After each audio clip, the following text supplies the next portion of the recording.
Well, hello and welcome to this English lesson on crime and justice.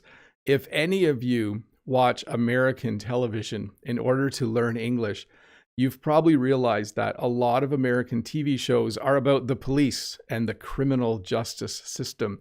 A lot of American television shows are about criminals who get arrested and who get put in jail. So in this lesson, I'm going to spend just a little bit of time talking about the criminal justice system. So first of all, a crime is any time you do something illegal. So there are things that are legal, there are things that are allowed, and there are things that are considered crimes. They are illegal. We also sometimes say that they are against the law, okay? It's against the law to do certain things in our societies. It's illegal to do certain things.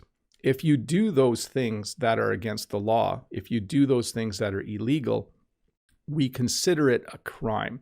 So we have laws in our countries saying certain things are allowed, certain things aren't allowed. If you do the things that aren't allowed, you are doing something illegal, you are committing a crime, you are breaking the law. We have another kind of crime underneath crime, and that's called cybercrime. And I wanted to mention this specifically because cybercrime is on the rise. Cybercrime is crime that is committed using a computer, okay? So when you do something illegal, we say that you are committing a crime. I think I mentioned that when I was talking about crime, but I should mention it again. When you break the law, we also say that you are committing a crime. If you commit a crime using a computer, it's considered a cybercrime. The place where a crime happens is called a crime scene. So often there will be something that happens that is illegal. There will be criminal activity. And at that location, the police will put up police tape because it's now a crime scene. It is also called the scene of the crime. So it's the place where the crime happened. The person who commits a crime is called a criminal. So if you are someone, hopefully none of you are criminals, if you know someone who does illegal things, if you know someone who commits crimes, if you know someone who breaks the law, we would call them a criminal. So a criminal is someone who breaks the law and does whatever they want. The person against whom the crime is done is called the victim. So if you see this person, someone is stealing her purse, she is the victim of a crime, okay? The person on the far side is the criminal. We might also call that person the perpetrator, or in short form, we might call him the perp. If you do watch American police television shows or police dramas, you'll often hear them say, use the word perp. They're looking for the perpetrator. So the victim is the person who the crime is committed against, and the criminal or perpetrator is the person committing the crime. If you commit a crime, or if someone commits a crime, they are then wanted, okay? We don't have wanted posters very much anymore, but sometimes someone is wanted by the police. So if you know someone who has committed a crime, they might still be at large. I'll get to that in a sec. They might not have been arrested yet. In that situation, they are wanted. Okay, so the police might put up a wanted poster in the post office or somewhere else. Sometimes they'll put these online, but basically, if you are wanted by the police, it means that you have committed a crime and they are looking for you. The police might put out a warrant for your arrest. Now, a warrant is a legal document saying that that person needs to be arrested, okay? So if the police know that someone committed a crime, maybe the police see them on a surveillance camera, a judge might issue a warrant for that person's arrest, okay? So basically, they've written down on paper, this person needs to be arrested if that person is seen. So a warrant is basically a legal directive saying that someone should be arrested by the police. I couldn't find a very good picture for this, but if someone is at large or if someone is on the run, it means they've committed a crime. The police are looking for them, but the police haven't found them yet. Maybe someone has robbed a bank and they've gotten away with the money, and the police have decided they are going to arrest that person. Before they arrest him, they might say the person is at large or on the run. Sometimes we say on the loose, but mostly we say on the run or at large.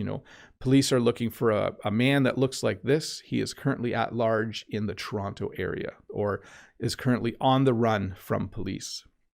And that, of course, gets us to the police. So the flip side of the equation, if you have criminals, you need to have a police force in order to arrest the criminals. You need to have police officers who drive police cars and who investigate crimes and look for the perpetrators.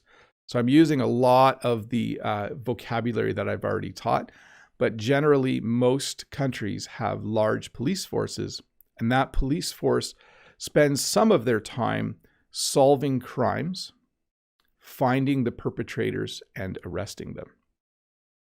Maybe some of you are police officers. I know before the lesson started, a few people in the chat mentioned that they were involved in law and justice. So that's kind of cool.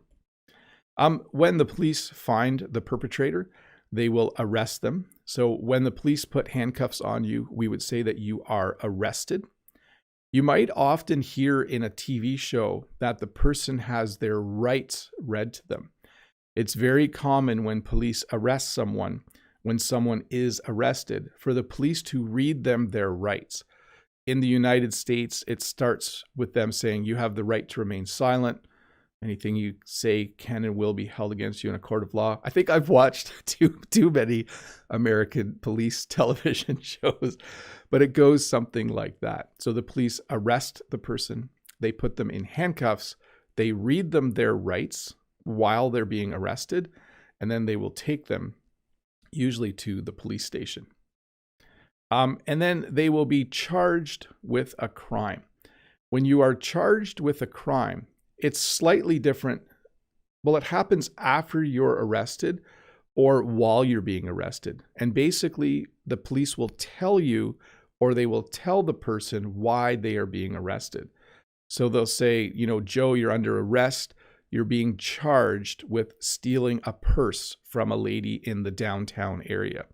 So you are being charged with a crime. So when the police name the crime and tell the person why they're being arrested, we say that they are being charged. If you are arrested and charged with a crime, you will probably eventually have your day in court. You will go to a courthouse. You can see this is the Scott Matheson Courthouse. I don't know where that is. It's just a picture that I find on the free picture website, but you will go to court. Okay. So when you are when you are charged with a crime, you will eventually end up in court. We do often use the phrase, you will have your day in court. Okay. So at some point you will go to court and they will decide whether you are guilty or not. You will most likely have a lawyer. This is the best picture I could find of lawyers. Lawyers are very serious people, and a lawyer has one job. That lawyer's job is to defend their client. So if someone commits a crime, and if they are arrested and charged with a crime, they will usually end up in court, and they will have a lawyer. Either the court will provide a lawyer, or they will hire one, and that lawyer will try to convince people that their client is innocent. So a lawyer is a person who tries to, basically they represent you in court. There will be a judge. A judge sits at the front of the courtroom, and the judge might decide whether you are guilty or innocent, or the judge might rely on a jury. Okay, so there's two types of court cases in Canada, and I believe it's also true in the United States. There are court cases where the judge decides whether the person being charged is guilty or not. And there are court cases where a jury decides, where they choose, in Canada, it's 12 people, where 12 people listen to the court case and those 12 people decide whether that person is guilty or not guilty. And I think that's fairly true in most places in the world. There are usually places where the judge will decide someone's guilt, or the jury will decide. And then it's all called a trial. Okay, so if someone is arrested, eventually they will go to court, and then there will be a trial. It might happen in 1 hour. It might take several days. It might take several weeks. It really depends on how bad the crime was. Okay, some trials are very short. Some trials are very, very long. The person who was arrested, when they are in court, will be called the defendant. Okay, so they are the person who the lawyer is defending. They are the person who is trying to prove that they didn't commit the crime. So they are called the defendant. And then anyone who saw the crime happen is called a witness. So if you were standing on a street corner and across the road you saw a crime happen, maybe you saw someone have their purse stolen, or maybe someone took something from their pocket, maybe you saw someone pickpocket them, you would be a witness to the crime, and you might have to go to court and you might have to testify. So a witness is someone who saw a crime, not someone who committed the crime, someone who saw it happen. And they might be asked to come to court to testify. When you testify, it means you tell the court, you tell the judge, and maybe the jury what you saw on the day of the crime. So someone who is a witness is someone who comes to testify. The victim will also testify in court sometimes. It depends on the nature of the crime. But certainly anyone who saw the crime or the person who is the victim of the crime will have a chance to testify, to tell their story. Let me see here. They will also present evidence or proof in court. So let's say someone robbed a bank, and when they were robbing the bank, they didn't have gloves on. And so they left their fingerprints there. Okay, so fingerprints would be evidence. Maybe when someone was running away, they dropped something. Maybe they dropped their wallet after committing a crime. When the police find that wallet, it is evidence. It's proof.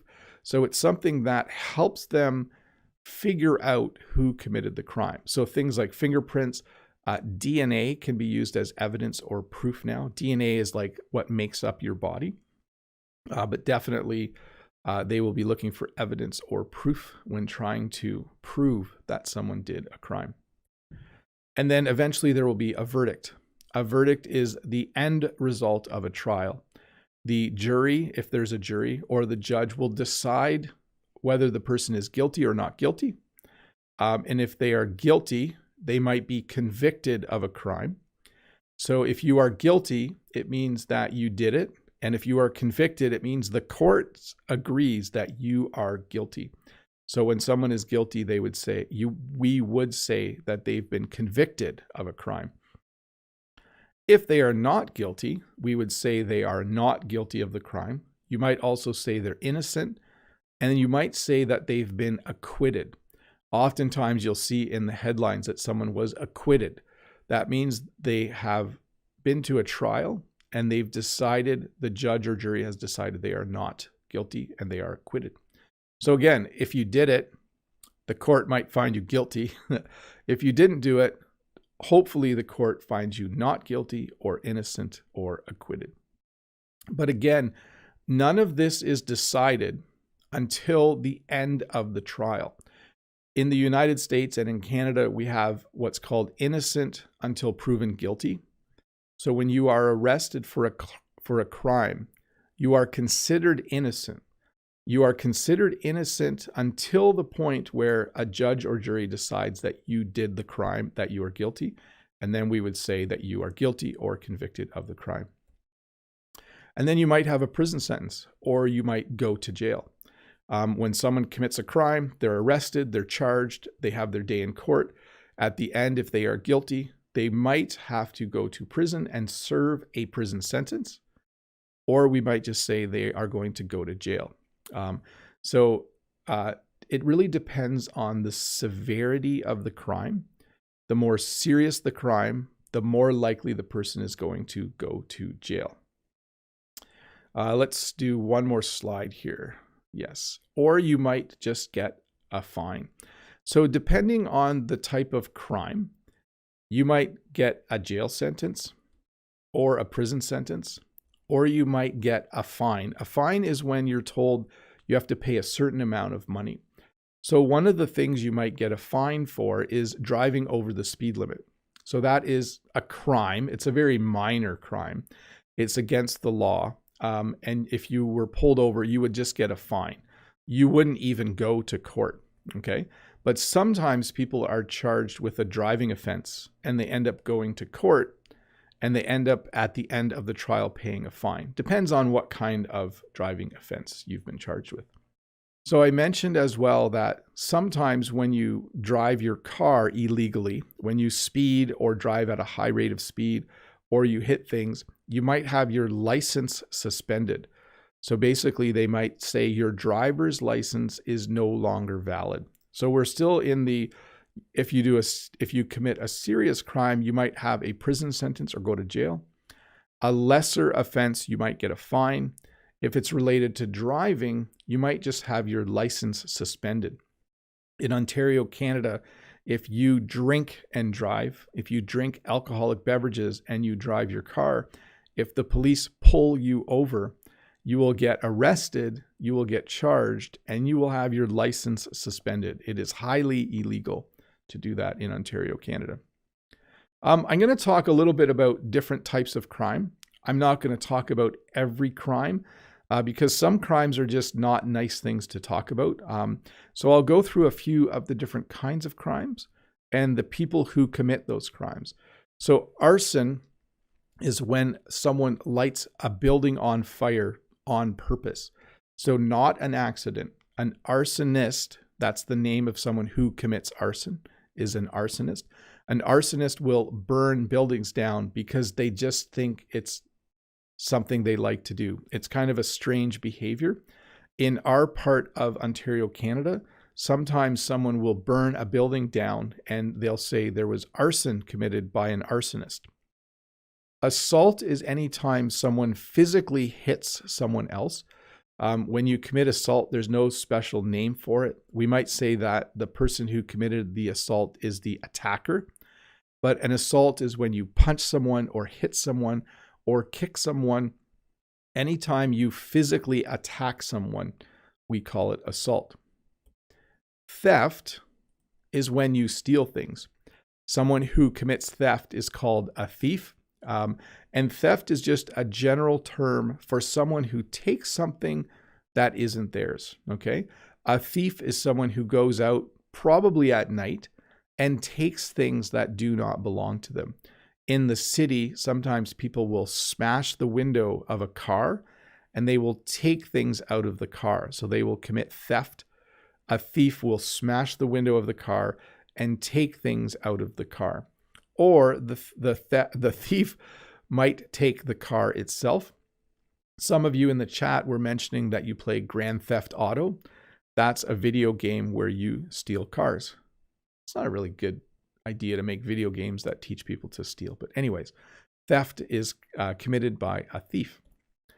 Burglary is when you rob a house or a business. Basically, it's when you break into a building in order to steal stuff.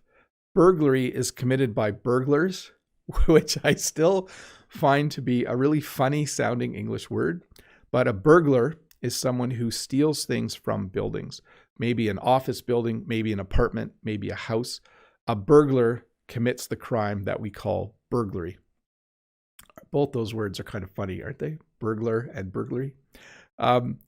Robbery, by the way, I like this picture. This was a fun picture. Robbery, we generally use this term to talk about people who steal from a bank. So a bank robber will commit a bank robbery, okay? If you're watching any television shows about, we call them heists, like a heist is a kind of robbery, we'll use the word robbery. So there was a bank robbery a few years ago in the city close to me. So bank robbers robbed the bank. So there was a bank robbery. We can use robbery for other things, but it's almost usually used to talk about banks for sure. Let's see here. I just want to back up and look at Samuel Chen says, justice seems a very abstract topic, though it is related to everyone's life. It's special to learn English and think about a serious topic. Yes, I thought this was a good topic to do for sure. Smuggling. Smuggling generally happens between countries. So people in Canada sometimes smuggle cigarettes into the United States. People in the United States sometimes smuggle things that are illegal, like drugs, into Canada. Smuggling is when you take something across a border and you know that it's something illegal, okay? Someone who commits the act of smuggling is called a smuggler. It's almost as funny a word as burglar, isn't it? But smuggling is a very serious crime, usually involving taking things across a border into another country illegally, and it's committed by a smuggler. This is the most serious crime that I'm talking about, and it's called murder. Murder is when you take the life of another person. A lot of police television shows are about murder. Sometimes they'll start with a murder. There will be a crime scene, and then they'll look for the murderer, okay? Murder is also called homicide. So sometimes you'll hear that the person on the TV show is a homicide detective. A homicide detective investigates the crime of murder. So once again, murder is when one person kills another person, when a person takes someone else's life. That's another way to say it. Bribery. So bribery is when you give someone money so they do something for you. And it's something that happens a lot in government. So governments, there's different people that work in government, and sometimes people will bribe someone who works in government so that they'll change a law or so that they'll ignore what the person's doing. Sometimes people will bribe the police so that the police don't arrest them. So they might give police officers a certain amount of money so that they don't arrest them for the crimes that they're committing. So bribery is when you give someone money so that they do something illegal for you, or they ignore the illegal thing that you are doing. Sometimes we say people will bribe someone so they look the other way. So basically that means so they don't pay attention to the crime. Let's see here. Fraud. So fraud is any time you trick someone into giving you money. Okay, so fraud is when, here's a good example. Just recently in a city close to me, someone was renting a house out to people even though she didn't own the house. So she rented it to 9 different people, and 9 people gave her money to rent the house on one day. So we would say that's fraud. Whenever you trick someone into giving you money, sometimes people commit bank fraud. So they'll do things to try and get money from the bank, and it's considered fraud. And by the way, someone who commits fraud is called a fraudster. Okay, a fraudster. This is one of the most common crimes, and it's called shoplifting. Shoplifting is when someone goes into a store and they take things and they put it in their clothing or in their pockets, and they leave the store without paying. Shoplifting is committed by shoplifters. So if someone goes in a store and takes something without paying for it, they are called a shoplifter. And the crime they have committed is called shoplifting. Vandalism is any time someone destroys property or defaces property. So either they just wreck something. So maybe there's a garbage can in the downtown area where you live. And if someone was to just smash the garbage can, we would say that's vandalism. Or if someone sprayed spray paint on the wall like this is called graffiti, we would call that vandalism as well. And we don't really call them vandals, but vandalism is committed by vandals. I haven't heard that word in a long time. Sometimes we say vandalism is done by hooligans. That's kind of a funny word. Or ne'er-do-wells or ruffians. Those are kind of older words. But vandalism is any time you destroy or deface. So when you paint a wall, we say you are defacing the wall.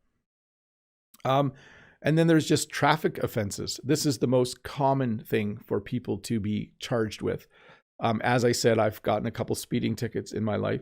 A traffic offense is when the police pull you over and you get a ticket because you were either driving too fast, maybe you didn't use your turn signal, maybe you accidentally, what else? Maybe you bumped into someone and you left. So a traffic offense is anytime you break the law while you are driving. Just a couple more words here. An accomplice, I know I used this picture already, but an accomplice is someone who commits a crime with you, okay? So an accomplice is someone who, let's say someone is planning to commit a crime, and if instead of doing it themselves, they have someone help them do the crime, that would be their accomplice. So someone who commits a crime with another person. When you're arrested, you are put in handcuffs. I think everyone knows this word. Handcuffs are what the police put on your wrists when you are arrested so that you can't fight the police and you can't run away very easily. You will be put in handcuffs. And the type of police officer who investigates serious crimes is called a detective. So a detective is a police officer, but a detective is a more advanced police officer, someone who investigates crimes, someone who looks at the evidence, looks at the crime scene, talks to witnesses, and then tries to figure out who committed the crime. That's what a detective does.